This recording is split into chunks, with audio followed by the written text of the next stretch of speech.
Bonjour! Aujourd'hui, nous allons utiliser le logiciel Excel afin d'utiliser les différents modes de représentation tels que vus en classe.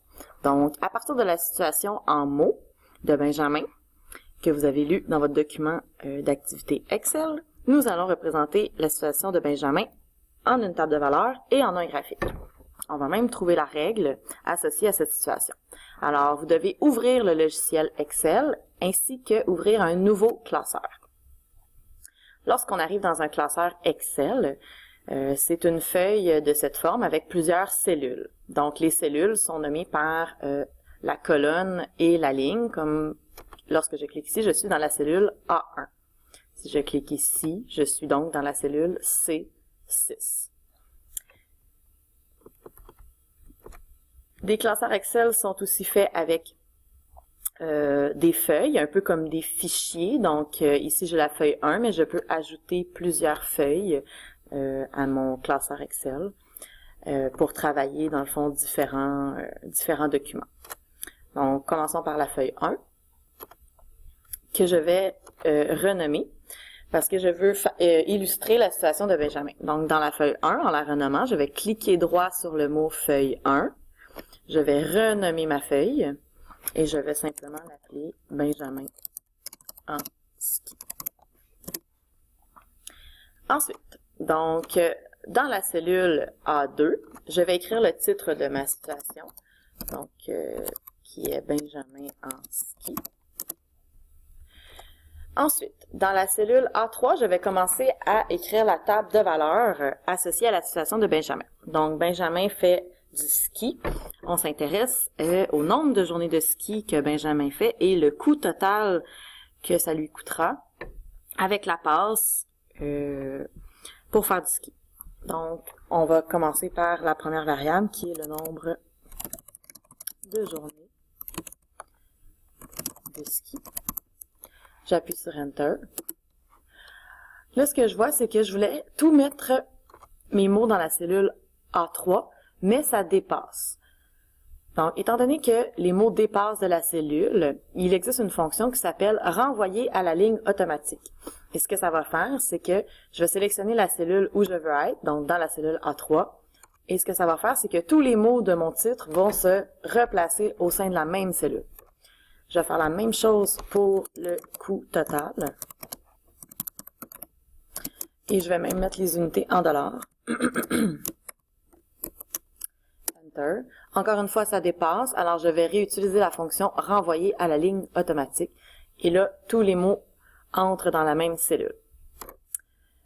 Donc, Benjamin fait du ski pendant combien de journées? On s'intéresse à si Benjamin fait du ski aucune journée, est-ce que ça va lui coûter un certain montant? Ensuite, il fait du ski une journée. Et ce qui est intéressant dans Excel, c'est lorsqu'on fait une suite de nombres qui se suivent. Donc, je vais sélectionner par exemple 0 et 1. Je vais m'installer au coin inférieur droit de ma cellule. Il y a un petit plus noir qui va apparaître. Et je vais descendre ensuite pour faire bouger, dans le fond, ma suite jusqu'à un certain nombre de jours désirés. Donc, par exemple, ici, je vais m'intéresser jusqu'à la 6e journée de ski. Et comme ça l'écrit automatiquement. Ensuite, quand je m'intéresse au coût total des billets de ski de Benjamin, on sait que sa passe coûte 55 $. Donc, même s'il ne skie aucune journée, le coût sera quand même de 55 $. Ensuite, s'ajoute à ça 15 $ par jour de ski. Donc, pour une journée de ski, ça lui coûtera 55 $ la passe, plus 15 $ pour une journée, donc 70 $. Si je m'intéresse à la règle de Benjamin, donc ici, la règle, c'est le nombre de journées de ski. Le coût total qui est égal à 55 $ au départ, plus 15 $ fois le nombre de journées de ski, qui est représenté par la variable X ici. Ça veut dire que je peux trouver, pour toutes mes autres cellules, avec la règle, mais c'est pas obligatoire, je peux trouver et faire une suite de, bon, si je fais 55 $ plus 15 multiplié par, le symbole multiplié, c'est l'étoile dans Excel, multiplié par la cellule qui vient juste avant, Enter, ben automatiquement, ça m'ajoute le 15 $ par jour et je peux ensuite descendre ma suite en sélectionnant le coin inférieur droit et tous mes coûts vont s'ajuster automatiquement parce que j'ai rentré la formule dans ma cellule.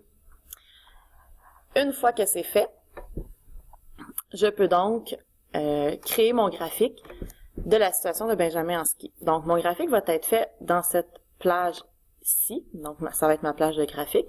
Alors, mais avant, il faut que je sélectionne ma table de valeurs. Donc, ma table de valeurs doit devenir dynamique. Alors, la première chose à faire, c'est de sélectionner toute sa table de valeurs, les 6 journées complètes, avec les en-têtes, mais pas le titre, seulement les en-têtes du tableau. Et on va insérer, en cliquant sur « Insertion », « Tableau ».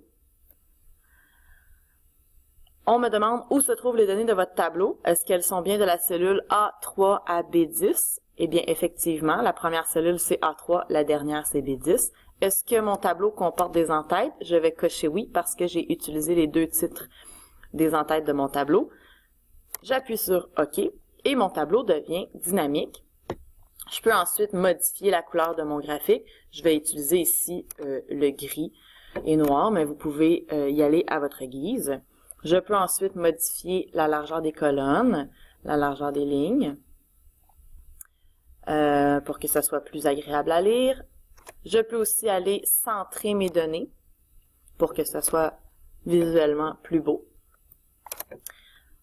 Ensuite, je vais insérer un graphique, donc toujours dans Insertion. Je vais aller dans Graphique, pas graphique recommandé, mais graphique ici. Je vais cliquer sur la petite flèche et je vais choisir le nuage de points parce que c'est le graphique qu'on va utiliser dans Excel. Alors, voici ma zone de graphique. Je dois aller sélectionner les données de ma table de valeurs. Donc, je vais faire un clic droit, sélectionner les données. Et là, on me demande d'aller sélectionner la source de mes données. Alors, je n'ai rien à écrire. J'ai simplement à cliquer sur le bouton « Ajouter ». Je n'ai pas de nom de série à écrire, mais simplement sélectionner la valeur pour la série des X, des abscisses. Donc, qu'est-ce qui va être mon axe des X ici? Ce sera le nombre de journées de ski. Donc, je vais aller simplement sélectionner toute ma colonne des X sans le titre, bien entendu. Je vais faire la même chose pour les Y, ne pas oublier de annuler ce qui était déjà écrit. Donc, quelle sera la valeur de la série de l'axe des ordonnées? Ce sera celle-ci. Donc, je sélectionne toutes les valeurs voulues. Ensuite, j'appuie simplement sur OK. Et encore une fois sur OK. Le tour est joué. Il me reste juste à écrire les titres à mon graphique et à mes axes. Je vais aller dans les éléments de graphique, le petit plus vert. Je vais sélectionner les éléments que je veux. Je veux que mon graphique ait des axes, des titres à mes axes, un titre, pas d'étiquette, ni de barre d'erreur, un quadrillage, je n'ai pas besoin des légendes, ni de courbe de tendance pour le moment. Ensuite, ce que vous pouvez faire, bien sûr, c'est d'aller faire certaines modifications. Par exemple, dans mes axes, je peux aller dans la petite flèche « Autres options » et je peux aller ajouter à mon axe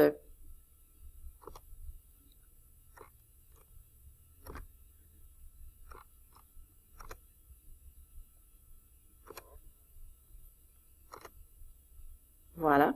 Donc, dans le premier, dans les lignes, donc où est-ce qu'il y a le petit pot de peinture, je vais aller, par exemple, ajouter une type de flèche à mon axe. Donc, c'est une flèche finale. Je peux choisir la flèche que je veux. Ça me donne donc des axes remplis. Je vais cliquer sur l'autre axe et je vais faire la même chose, une flèche finale. Alors, ainsi, je me retrouve avec un graphique avec des axes. Je vais ensuite aller simplement changer le titre de mon graphique ainsi que le titre de mes axes. Le titre de mon graphique sera le coût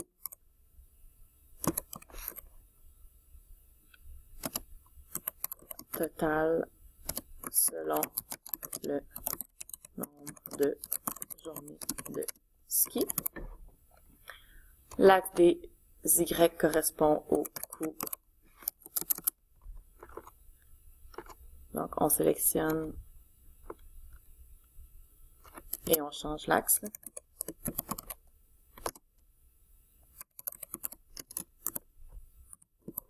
On fait la même chose pour l'axe des X et ensuite, il ne suffit que de centrer et on peut aussi modifier la couleur.